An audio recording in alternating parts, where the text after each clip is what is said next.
Welcome to an episode of Road Ragin. It is I, the SK Effect, Rhiannon, and... Just Ice!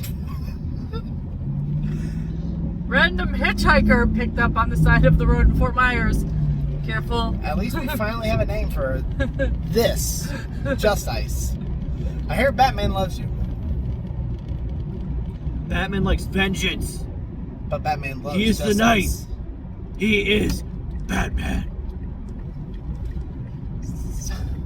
So, What's going on here? today's topic. Oh. Being part of the NXT roster versus being part of the WWE main roster. And we laugh and we cry when someone is called up. A lot of times we joke that it's almost like a demotion going from NXT to Raw or SmackDown. And we feel that because someone can be absolutely dominant in NXT. Someone can be a huge fan favorite, huge support, have a super long title reign. But then the minute they're on the main roster, they're fighting for survival. Not in the sense of, just earning your spot. But almost everything they did in NXT, even though that is still a branch of WWE, is completely erased. Case in point, you're Karrion Kross, who came up, jobbed to Jeff, and he's been dominant since, but He lost his manager. He lost his lighting, gimmick. lost his manager, lost his gimmick, and was given this really crappy Spirit Halloween gladiator gimmick costume. No, let's be honest here. It's a whole BDSM gimmick. That too. I feel like his image got cheapened from NXT up to the main roster, which you wouldn't expect. You had Keith Lee, who came in. They put him right in a main event spot for like a month. And it's not that he didn't perform in those spots. Keith Lee was doing phenomenal work in there. And then it just went downhill. And after downhill, he got sick, time away. And now, he's building himself back up as Keith Bearcat Lee. Let's look at the women's division. Toni Storm, absolutely dominant with NXT UK. Got brought up to SmackDown, was not used after a month after her call-up, and just lost to Zelina Vega in 2 minutes. And then you have Shotzi and Tegan Knox, who came up and did a couple tag matches. Up, beat the fucking tag team champions, like twice. And then Didn't get a title match, and then are broken up. Yep, and then got split right away. That's another episode. You have Shayna, who got put right in the spotlight with Becky into a title match and fizzle. And I kind of feel like it was their storytelling of her. Shayna was dominant, but should not have been the dominant to come in and destroy every woman in a chamber. Mm-hmm. I feel like that's what killed her, is the chamber match. Because it was obvious she was going to win. And I think that just killed all momentum for her. Because that was right before the pandemic started. That was the last pay-per-view with fans. And when she dominates the chamber and eliminates people to pure silence, that wasn't going to help her. No. So I don't understand the thought process between building someone up so much in NXT, which is great because you want to have stars, but there's really no point then in like the Adam Cole getting the super long NXT championship reign, the Shayna, all of these people getting super long reigns, building themselves up to be this awesome main eventer, and then nothing once you're out of NXT. Why would anyone want to leave then? And I think that's kind of why people like Johnny Gargano, Tommaso Ciampa, and things like that, people like that have stayed in NXT and have a very big loyalty Just to Ice. NXT. Did Ciampa not say, if I am called up, I'm retiring? Yes. Yeah, they have such a loyalty to NXT, and that's great. They have no desire to go to Raw or SmackDown. which has to make you wonder if the ultimate goal of NXT is to promote people to Raw or SmackDown. Why are people choosing to stay back down in NXT? So it could be the big fish, small pond mentality.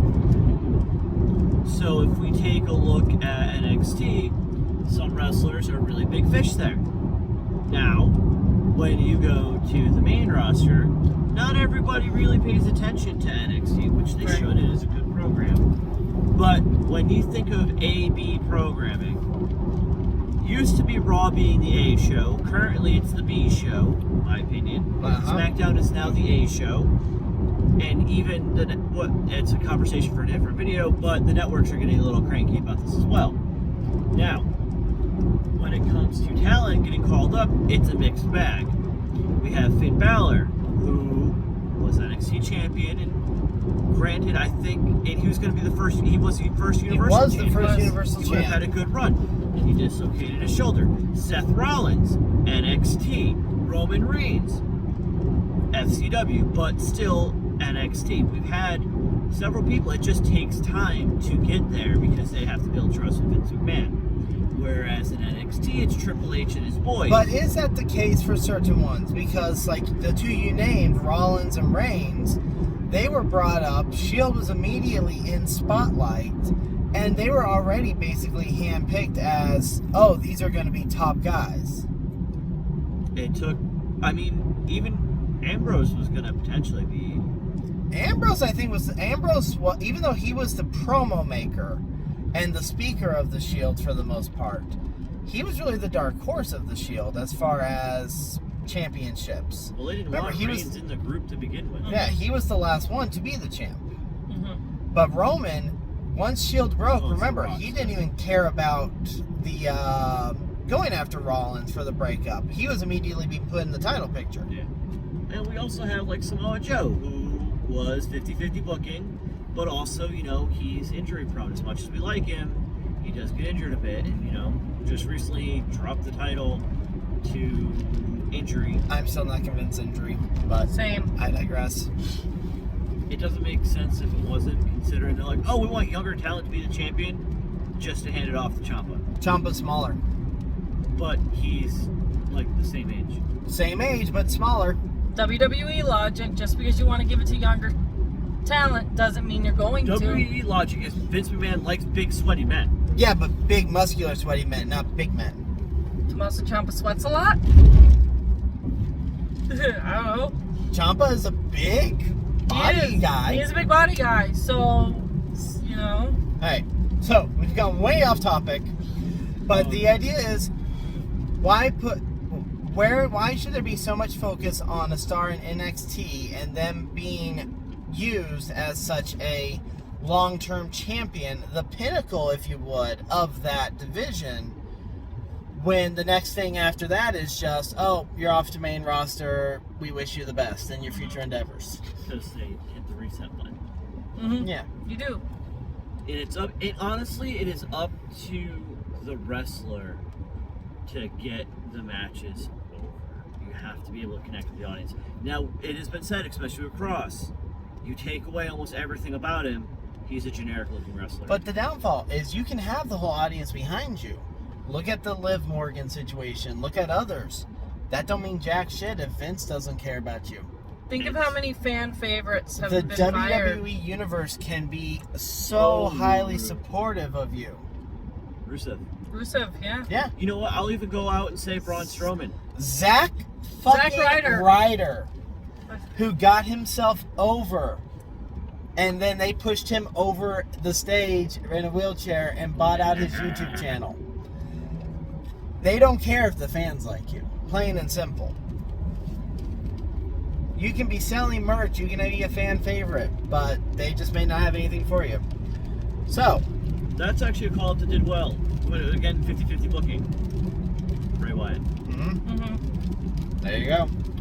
So, it's going to be interesting to see with NXT 2.0 just what they do with these stars, what they do with this talent as they are building them up, which that is one thing I will credit, is it is a lot of younger talent that we are seeing in action, and I am cool with that.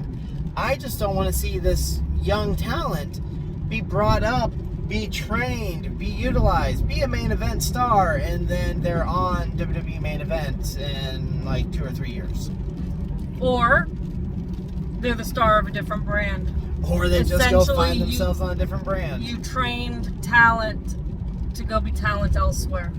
They might be elite or making an impact. Who knows? They might be a little honorable. Anyway, like, share, subscribe, push those buttons. Not the dislike button. That's a bad button. I don't care about Just Ice back there. Don't push that dislike button. Also, don't be a dick. There you go, ladies and gentlemen. Comment below, what are your thoughts? Who, if you watch NXT 2.0, who do you think is going to be the breakout star right now? Ron Breaker. Most likely. And he has break in his name. And I really look forward to hearing if he does math eventually. And how his math skills are. Until the next episode. Later days, y'all, and take care of yourselves, everybody.